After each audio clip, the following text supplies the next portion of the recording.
Bueno, Jaime, vamos a darle paso entonces al doctor Hernán Reyes, politólogo, para conocer un poco su análisis, su pensamiento sobre el tema de la coyuntura política que vivimos, especialmente con este temita que pónchelo por favor al doctor Hernán Reyes. Doctor, buenos días, bienvenido a los especialistas. No tenemos audio, doctor, ayúdenos con su micrófono, por favor. Buenos días, muchas gracias por la invitación, un saludo a todos. Muy bien, doctor, solamente para darle un poco de contexto a esto, porque esta es la noticia de este momento.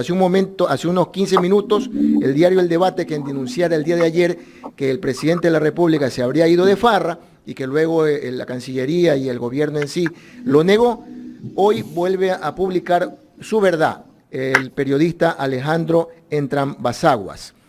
Ministro de Exterior confirmó a El Debate la llamada a la Embajada de Ecuador. Los coches oficiales no están para irse de copas. De esta manera, el periodista argumenta su noticia y dice que las autoridades diplomáticas se han puesto de acuerdo para tratar de hacerlo quedar mal al diario, cuando él asegura que inclusive habría hablado con María Sebastián de Erice, ¿verdad?, que es la introductora de embajadores, y es ella la que había pronunciado que no hagan un abuso de los coches, que si se van a una cena y después se van de copas, que no se pueden ir de copas en coches oficiales, habría manifestado esta funcionaria española María Sebastián de Erice. Esa es la información que la estamos repitiendo, mi estimado Jaime. Así es, como le va, doctor Hernán Reyes, gracias por acompañarnos en esta mañana. Me gustaría tener el criterio suyo de todo este escándalo que ha salpicado al gobierno ecuatoriano. ¿Qué criterio merece esto? ¿Qué lectura darle? Buenos días, Jaime. Creo que esto puede ser entendido en el marco de lo que se ha dado en llamar la espectacularización de la política. Creo que el propio presidente Noboa utilizó esta estrategia junto con medios que le son afines, que están alineados con su política y con él mismo, cuando estos medios de comunicación constantemente, no solamente en sus suplementos dominicales, sino muchas veces en sus ediciones cotidianas, han publicado un sinnúmero de cosas sobre la vida privada del señor Daniel Noboa. Ahí no hay ningún problema. Cuando hablan de el nacimiento de Furio, cuando hablan del vestido que se puso la esposa del presidente para ir a conversar con la esposa del presidente norteamericano, cuando hablan de la chompa de cuero que utiliza el presidente Noboa cuando da avisos públicos sobre medidas de respecto a la seguridad, ahí no hay problema. Es decir, ahí el señor Noboa recibe con plácemes efectivamente estas aproximaciones a su vida familiar, a su vida personal, etcétera, porque son noticias positivas.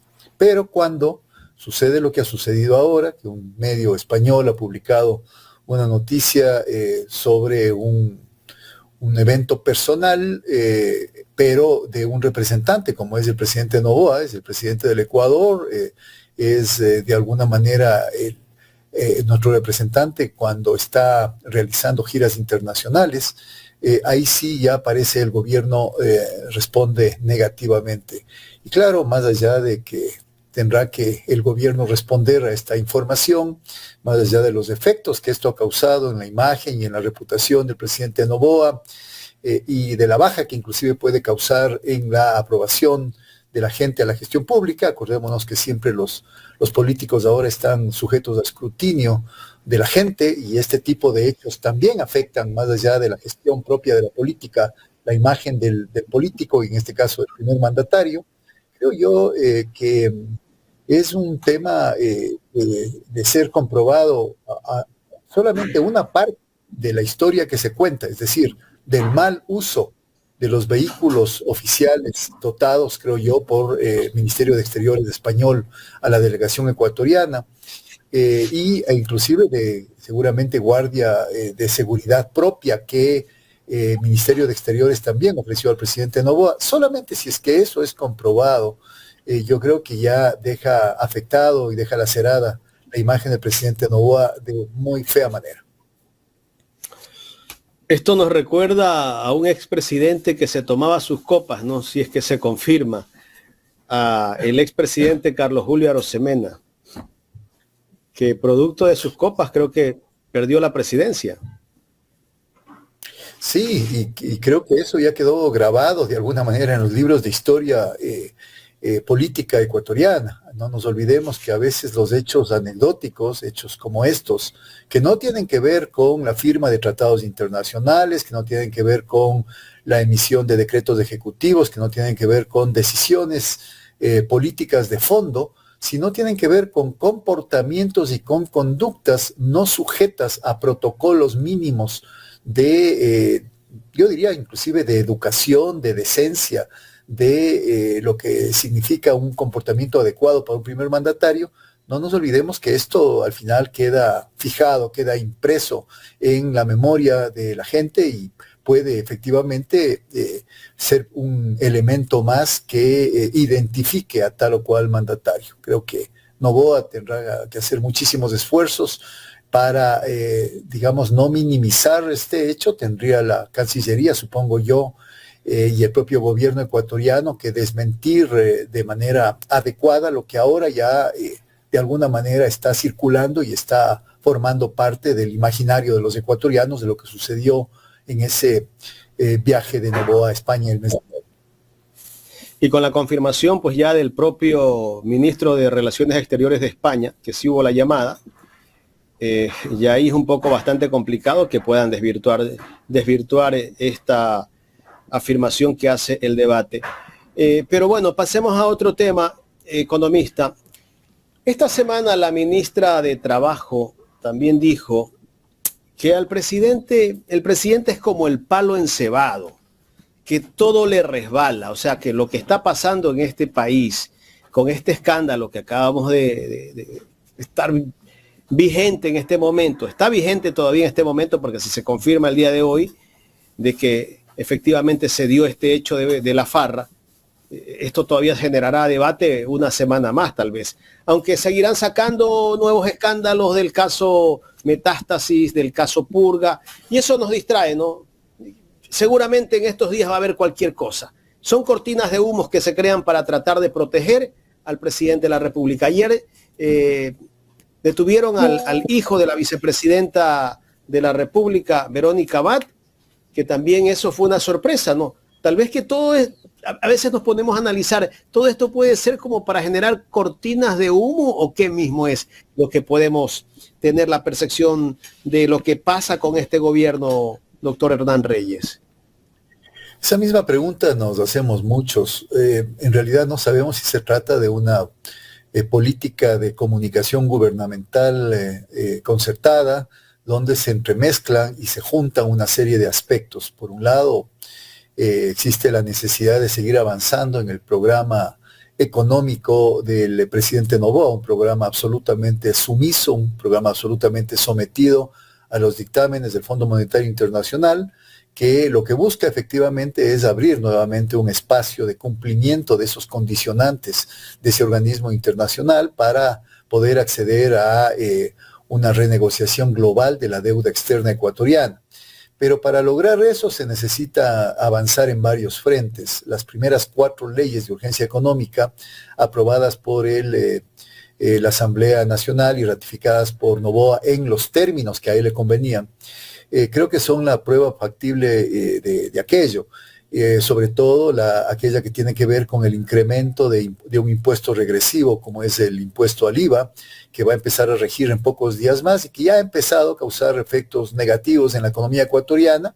Ya ha empezado a haber especulación con los precios y obviamente esto se va a acentuar más todavía cuando ya rija desde el 1 de abril el impuesto del 15% y pase el chuchaqui, ¿no?, del presidente Noboa, que ese chuchaqui ya pasó, sino pasa el chuchaqui del carnaval a los ecuatorianos en este próximo feriado.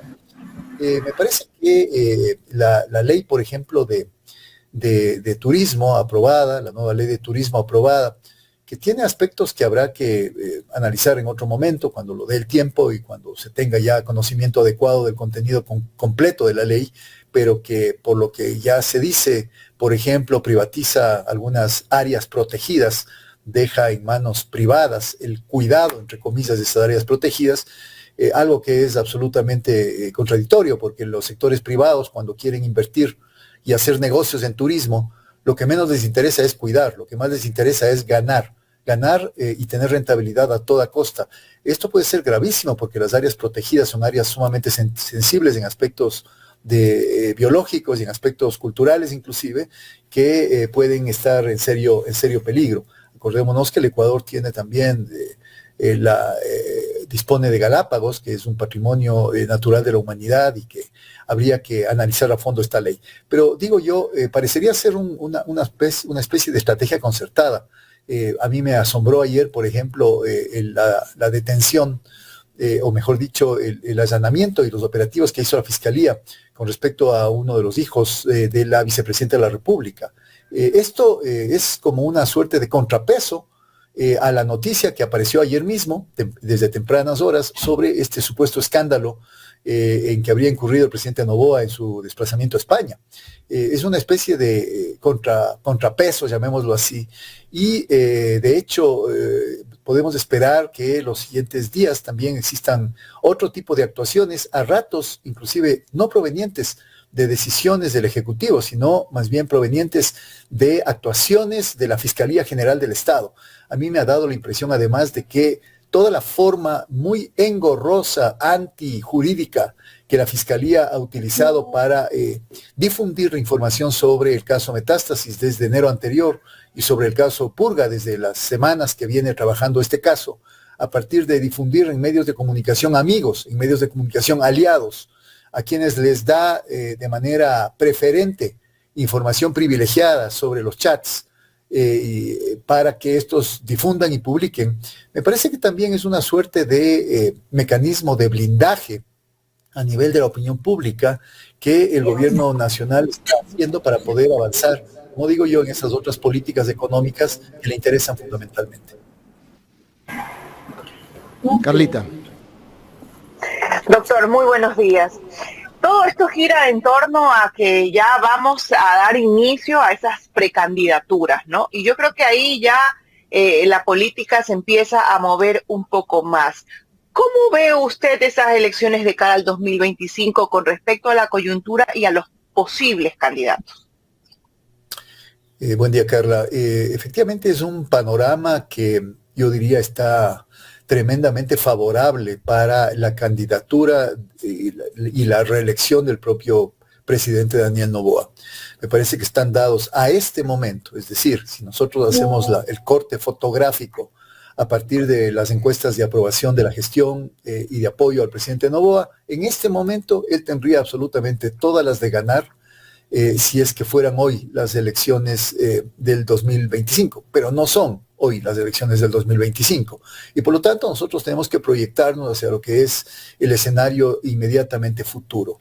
Esto tiene que ver con la consulta popular, que es el siguiente eslabón, el siguiente paso que el gobierno ha definido políticamente dentro de su estrategia y de sus timings políticos para poder digamos, incrementar o al menos sostener el capital político que ha ganado con la decisión fundamentalmente tomada en enero de declarar el conflicto interno armado y la guerra a la delincuencia, que es, digamos, el leitmotiv que ha hecho que la población ecuatoriana, digamos, en su gran mayoría, apruebe la gestión de Noboa y le perdone, llamémosle así, por decirlo de alguna manera, los deslices y los errores que muchos de sus secretarios de Estado, ministros y ministras han cometido a lo largo de estos meses.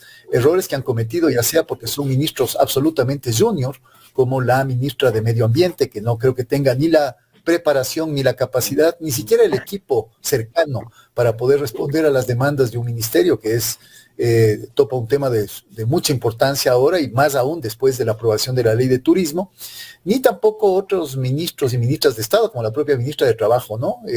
El ejemplo que se ponía de la declaración que hizo es absolutamente fuera de lugar, impertinente la declaración de esta señora, le correspondería quizá a la ministra de Gobierno referirse al presidente de la República en términos políticos, porque para eso estaría, pero la ministra de Trabajo más bien lo que ha hecho es responder a veces muy pobremente a las demandas de medios de comunicación. Así que sí, yo creo que hay que ver qué pasa y los otros candidatos, volviendo a la pregunta, todavía está en ciernes. Sabemos que la señora Cristina Reyes se va a lanzar, ella misma de alguna manera afectada en parte por el caso Purga, ha aparecido su nombre en varios chats. Está el señor Tope, que parecería ser que también se vuelve a lanzar y todavía no, salvo ciertas entrevistas de medios de comunicación, no pasa nada. Y por supuesto, el correísmo, digo yo, creo que va a volver a apostar nuevamente por la señora González, y el correísmo mismo habrá que ver cómo llega a esas elecciones. Me parece que el pacto de gobernabilidad que ha hecho el correísmo con Noboa, que le ha permitido efectivamente, en los términos de Noboa, que se aprueben estas 5 leyes de urgencia económica, le va a pasar factura al correísmo. Creo que ahora mismo con la ley de turismo circulan en medios de comunicación y en redes sociales esta noticia de que hubo 7 asambleístas que votaron en contra de la línea del partido. Entre esos asambleístas del correísmo está la propia hermana del expresidente Rafael Correa, la propia señora Pierina Correa, la asambleísta Marcela Holguín, la asambleísta Pamela Falconi, entre las asambleístas, digamos, más conocidas, y esto hace que también pueda sufrir un golpe el correísmo si es que finalmente sigue en este pacto de gobernabilidad que puede llevarle a que no tenga posibilidad nuevamente de poder pelear en términos de ganar la primera magistratura del país del 2025. Así que todavía el panorama es incierto, habrá que ver qué sucede con el señor Granja, que creo que es un candidato interesante, habrá que ver cuánto acumula hasta el 2025, es capaz de formar un frente amplio de centro-izquierda, digamos, o no. Creo que ahí está la pregunta fundamental. Habrá que ver la actitud también del precandidato Leonidas Issa, si es que efectivamente él acepta esa precandidatura o termina más bien volviendo a ponerse a la cabeza de la CONAIE, sobre todo en situaciones tan complicadas como las que va a vivir el país ahora a partir del incremento de impuestos y a partir quizá de una medida que puede ser absolutamente decisiva para esas elecciones, como es el incremento de los combustibles, es decir, la eliminación del subsidio de los combustibles. Yo creo que ahí, en esa medida, está la clave para saber qué puede pasar en las elecciones del próximo año. Doctor, bueno, sin duda alguna falta ver qué medidas toma Daniel Noboa para ver si esa popularidad se mantiene o si esa popularidad baja y qué estrategia también tengan los otros candidatos. Pero ahora, la que sí actúa estratégicamente es la fiscal Diana Salazar. Y le ha apuntado a varios personajes de partidos muy conocidos y de partidos fuertes, como por ejemplo el Social Cristiano, le ha dado también muy duro al correísmo, y en estos momentos se vuelve bastante álgido, sobre todo porque son momentos en los que ya vamos a esa línea, ese camino preelectoral. ¿Esto le va a afectar a esos partidos, esto que está haciendo en términos generales la fiscal? Bueno, existen, yo diría, probabilidades de que se dé un juicio político a la fiscal y esta sea finalmente censurada por la Asamblea. Probabilidades que quizás no son tan grandes actualmente, porque la fiscal de alguna manera también se ha trepado en esta ola de aprobación ciudadana que tiene el gobierno con respecto a su supuesto plan Fénix. La fiscal, a partir de 2 casos que los ha manejado con un timing político muy estratégico, como es el caso Metástasis y ahora últimamente el caso Purga. Sin embargo, creo yo, es un tema bastante riesgoso en términos políticos, puesto que al arremeter la fiscal Salazar contra un ex asambleísta del Partido Social Cristiano, de alguna manera está abriendo una caja de Pandora con respecto a lo que son algunos elementos gravísimos de corrupción, sobre todo en el sector de la administración de justicia en la provincia del Guayas, que ha sido un reducto muy conocido por todos desde hace muchísimos años, de operación política del socialcristianismo.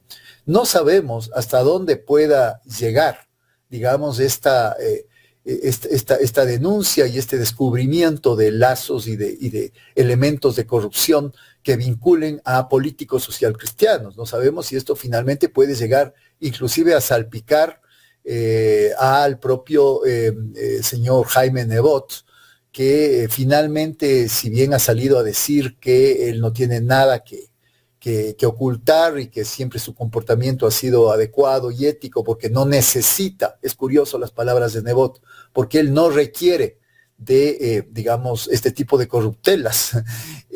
Sin embargo, yo creo que puede ser complicado porque si es que hay un poco de temor entre esas bases de liderazgo, y el liderazgo, digamos, central del socialcristianismo, de que algún momento pueda correr peligro su líder u otros pesos pesados de ese partido, capaz que esa declaración pública de que no van a apoyar la censura y destitución de la fiscal general Salazar, capaz que se quedan en el aire y el rato de los ratos finalmente se sienten amenazados por esta arremetida de la fiscal Salazar y capaz que dan sus votos para la censura y destitución en el momento preciso. Así que todavía yo creo que es un escenario incierto, la fiscal está jugándose su permanencia también y por supuesto está también a través de sus acciones, digamos, intentando destapar esta ola de corrupción que hay en el Ecuador hasta donde pueda ser conveniente o no para sus propios intereses. Las expresiones del doctor Hernán Reyes, politólogo, nuestro invitado en esta mañana. Doctor Reyes, déjeme llevarlo a otro punto de la coyuntura política. En el gobierno de Lenín Moreno hubo un escándalo muy parecido a lo que se está generando en el actual gobierno.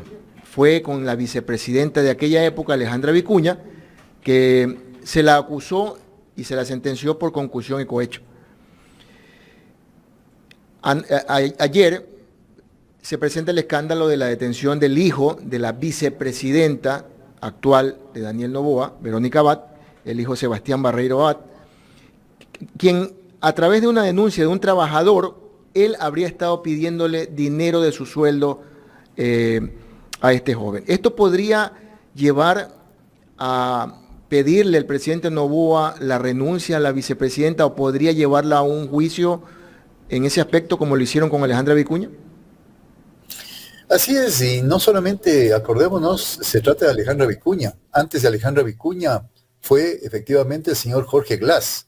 Él fue cesado en funciones por parte de Lenín Moreno, cuando estuvo de vicepresidente, acusado también de haber cometido actos ilícitos, y luego vino la señora Alejandra Vicuña también con el mismo tema. Se trata de una constante, llamémosle así, que implica, por un lado, un fortalecimiento del poder del Ejecutivo, esta división entre presidente y vicepresidente y sobre todo la potencial posibilidad de que en un momento determinado quien está en la vicepresidencia pueda no solamente sustituir temporalmente cuando está fuera del país y es asignado para aquello funciones del presidente, sino que en un momento determinado pueda sustituirle de manera más larga, por ejemplo, cuando el presidente se lanza a la reelección o cuando el presidente tiene algún problema particular o inclusive es destituido o podría ser destituido por la Asamblea vía juicio político o vía destitución. En ese sentido, me parece que las fricciones y el alejamiento entre el presidente Noboa y la vicepresidenta Abad ya son conocidas desde la propia campaña electoral. Me parece que ya se empezaron a dar esas desavenencias. Y ahora, en cambio, esto sube de tono, sube de nivel con este caso, esta denuncia contra el hijo de la vicepresidenta. Creo que están rotas ya las relaciones de manera absoluta entre los dos primeros mandatarios del país, porque en realidad es el presidente y la vicepresidenta las dos máximas autoridades del Ecuador. Seguramente Noboa está pensando en las elecciones del 2025 y estará pensando ya en qué otra persona puede sustituir a Abad. Si es que en un momento determinado se logra comprobar, porque cada persona responde por sus actos nomás, que la vicepresidenta estaba al tanto o conocía, ya sea por influjo psíquico o no, de las actividades de su hijo. Si es que esto se logra comprobar y avanza la causa penal contra el hijo de la vicepresidenta y la salpica a ella misma, seguramente podremos los ecuatorianos esperar noticias de una sustitución en el segundo cargo de máxima autoridad del Ecuador. Tendría que pasar a la Asamblea también para que de esa manera se proceda, pero ya entrando en la parte política, con ese matrimonio que se creó desde el inicio de este gobierno entre los asambleístas y la política de gobierno, Muchos ecuatorianos se sienten como descontentos y preocupados por todo lo que se ha aprobado desde la Asamblea gracias a ese concubinato que hay entre ellos, ¿no? Pero esto podrá seguir conforme va a implementarse estas medidas, porque ya el 1 de abril, por ejemplo, el primer palazo, como dice el presidente, que está dispuesto a recibir, lo vamos a recibir los ecuatorianos con el 15% del IVA, el incremento del IVA, que todo va a encarecer. ¿Seguirá ese matrimonio hasta el inicio de la convocatoria de elecciones entre la Asamblea y el gobierno? No lo puedo saber. Por ejemplo, creo que un hito importantísimo en este proceso es el de la consulta popular del próximo 21 de abril. A mí me parece que en este caso, por ejemplo, el Partido de la Revolución Ciudadana, el Movimiento de la Revolución Ciudadana, tiene ante sí un escenario complejo y tendría que tomar la decisión de si finalmente termina rompiendo esta especie de maridaje que ha hecho con el gobierno de Daniel Noboa. O finalmente antes de la consulta popular decide abrirse. Si es que no decide abrirse porque, no sé, por último calcula que la consulta popular ya está ganada por el gobierno de Daniel Noboa y decide hacerlo después, tendrá que ver muy bien cuándo lo hace, porque en realidad si lo hace muy tarde, asumamos que ya está cargando con alguna de las culpas en el sentido de la aprobación de las leyes de urgencia económica que ha hecho Daniel Noboa, especialmente la ley que implementó el impuesto al IVA. Y bueno, un poco menos con esta nueva ley de turismo y otras cosas. Yo creo que puede serle, como decía yo antes, tremendamente perjudicial. Puede ser muy tarde, si es que decide esperar, digamos, a la época de inicio del calentamiento electoral para ahí recién abrirse y ponerse en la oposición al presidente Daniel Noboa.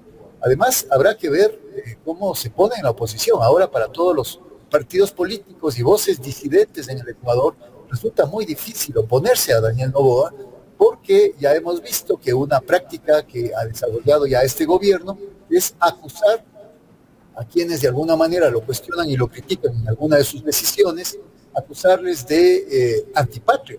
Así hizo con quienes empezamos a cuestionar la mano dura que puso Noboa a través de la militarización y la policialización del país con respecto a violación de derechos humanos por parte de un uso excesivo de la fuerza por parte de los militares y la policía. En ese sentido, creo que es tremendamente complicado un momento determinado. Primero, casi imposible en términos retóricos oponerse a la mano dura y a la política de represión y de lucha contra la delincuencia, a pesar de que sabemos que no existe de por medio ningún plan Fénix, de que no hay tampoco decrementos notables de los índices de crímenes violentos en el Ecuador y de que finalmente esto se va a ir agotando con el tiempo. Pero a pesar de eso, hoy por hoy, y quizá en los meses venideros, resulta complicado oponerse por ahí. Quizá la parte económica, de lo que alcancé a escuchar al economista Pablo Dávalos, la parte económica puede ser el talón de Aquiles del gobierno de Daniel Noboa. Y la gente, cuando vaya sintiendo poco a poco en carne propia y en la economía familiar, el incremento de los precios y lo que significa también quizá el impacto que tenga a nivel inclusive de la posibilidad de trabajo en el Ecuador, los meses venideros, quizá eso puede ser el inicio de una suerte de decremento de la aprobación de la gestión al gobierno de Daniel Noboa para las próximas elecciones. Perfiles de opinión ya pone un 11% menos de preferencia para el presidente por las acciones tomadas. ¿Usted cree que se repita la receta de la consulta de Guillermo Lasso, que fue un fracaso, con la actual consulta? Ahora no están dadas las condiciones para eso todavía. Me parece que todavía tiene la sartén por el mango el presidente Noboa. Ha llenado de las 11 preguntas, 9 preguntas inútiles.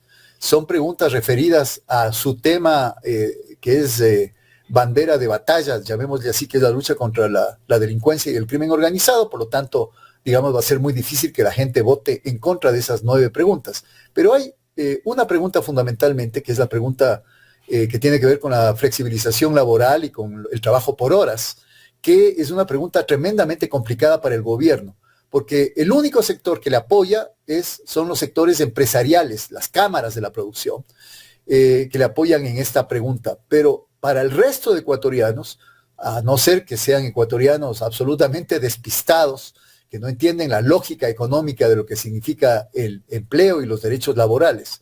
Esta es una pregunta complicadísima porque va a implicar, por ejemplo, entre otras cosas, que los trabajadores en general pierdan la posibilidad de ejercer sus derechos a la estabilidad, sus derechos a la seguridad social, etcétera, y que finalmente los empresarios, muchos de ellos con una voracidad inusitada como existe en el Ecuador, se tomen justamente de esta pregunta de trabajo por horas para afectar los derechos laborales de los nuevos trabajadores, pagándoles una cantidad irrisoria, como puede ser menos de $2 la hora de trabajo, bajo el pretexto, según el discurso del gobierno, que es mejor estar de esclavo laboral a no tener trabajo. Porque en el fondo ese es el discurso que tiene el gobierno. Por lo tanto, yo creo que todavía hay mucha agua que va a correr bajo el puente y habrá que esperar, sobre todo el mes de abril. A mí me gustaría saber las encuestas de opinión a finales de abril, cuando ya efectivamente se sientan los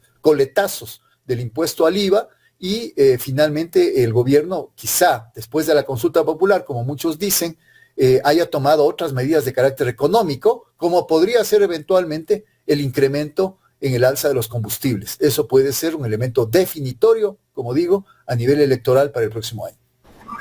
Doctor Reyes, tengo una última pregunta. Me voy a saltar de Coles a Nabo. ¿Qué criterio merece la actuación de la fiscal dentro del caso Metástasis y Purga? Algunos dicen que hay cierta selectividad de la justicia y que en ciertos casos la fiscal actúa con mucha celeridad y en otros casos va a paso tortuga. ¿Cómo leer esto? Bueno, es que es así. Es decir, yo no puedo dejar de decir, por ejemplo, porque también a ratos hay ciertos discursos que ponen una posición absolutamente antagónica y cerrada, intolerante. Yo no puedo dejar de decir que es necesario para el Ecuador que haya un baño de verdad y que haya una lucha frontal contra la corrupción.